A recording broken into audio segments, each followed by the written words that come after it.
What impact might tonight's State of the Union address have on this fragile market? We'll take a look at the last 33 years of market reactions and provide an indicator for you so you can continue study on your own after this market forecast. Additionally, we'll check in on day 280 of bearish divergence and other downward pressures on the market, like the fear index.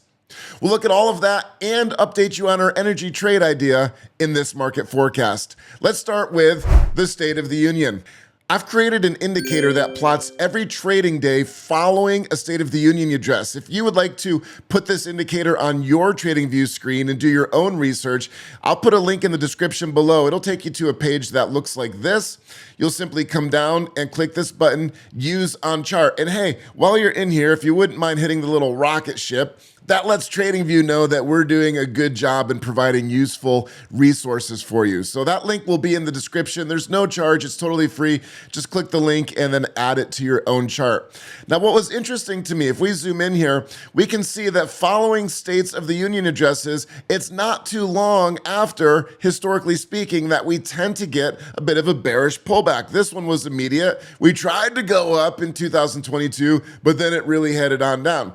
So on and so forth. You can go look at all of these. Here's a significant move. Of course, that was 2020, the COVID crash. Here's the first one. We go all the way back to 2019, where we didn't get much of a pullback after a State of the Union address. This indicator will work on any stock. I'm on the S&P 500 right now, but if you wanted to put it on Apple, you could put the same indicator on Apple. Now, let's go back to the S&P 500 and check in on bearish divergence. As the name of this signal implies, this is a bearish signal as MACD continues to make lower and lower highs and price action continues to make higher highs-ish. Recently, we've gone nowhere. If you go back and look at Thursday's market forecast from last week, we talked about how we've got a pressure cooker. In fact, never have we seen this little year-to-date volatility since 1966. That's a long time. We've not gone more than 2.67% from a high to a low since the beginning of the year. What this is doing is building a lot of energy up here, and when this breaks free, it's probably going to move relatively quickly. It just needs a catalyst, like maybe the State of the Union. I don't know, we'll see.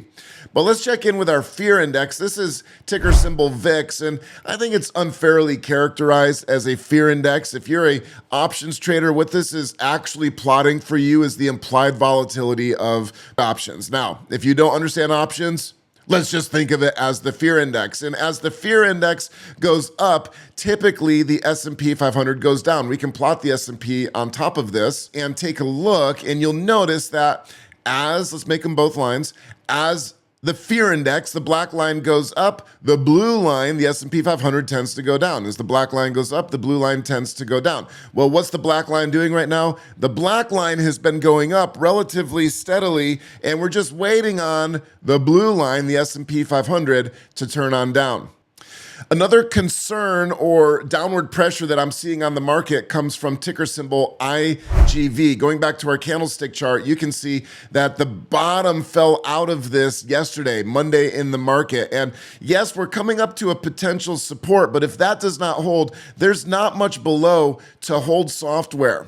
What's concerning is typically this moves together with our semiconductor index, ticker symbol SOX, but semiconductors have been on a tear, bullish.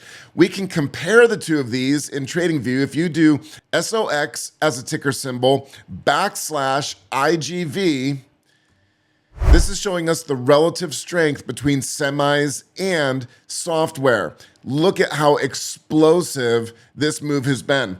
Scott Landers, one of our instructors here at Tradesmart University, says stocks cannot trade left. And if this thing keeps bending on up any further, it's going to have to start trading left. This needs to resolve. It needs to come back down. Never has the relative strength of the semiconductors compared to the software been this high.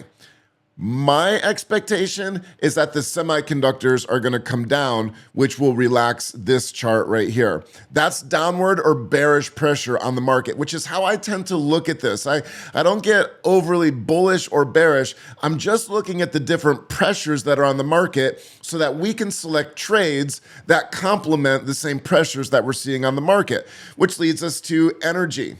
If I'm generally bearish on the market and think it needs to pull back, I could see if the S&P 500 sells off, it could pull energy on down with it. Not only that, energy itself is extremely overextended. Typically, if we put a moving average on here, moving averages act like rubber bands. As we stretch away from the moving average, price wants to come back. There's a fancy term for that. It's called reversion to the mean, or RTM. Look how far we are away from the moving average. You don't need a fancy indicator or anything like that. You just need to use your eyeballs and say, you know, when we get about that far away from the moving average, it tends to snap back. If you want to be a little bit more granular, here's one of my favorite tools. I call it the box. We can just put the box tool on there and then start dragging this over and say, well, anytime price action gets about a box distance away from the moving average, it tends to snap back.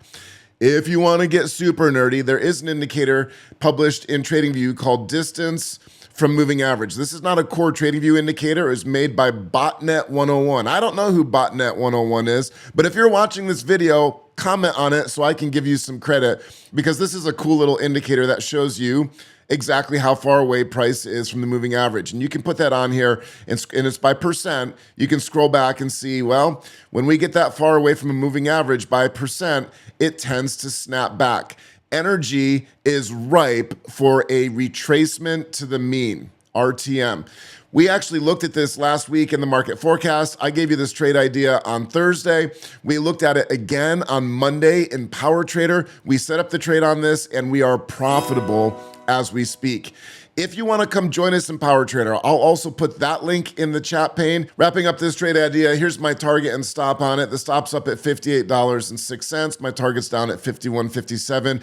And for whatever it's worth, if you're familiar with the R's system of risk management, we did a 1/2 R on this trade.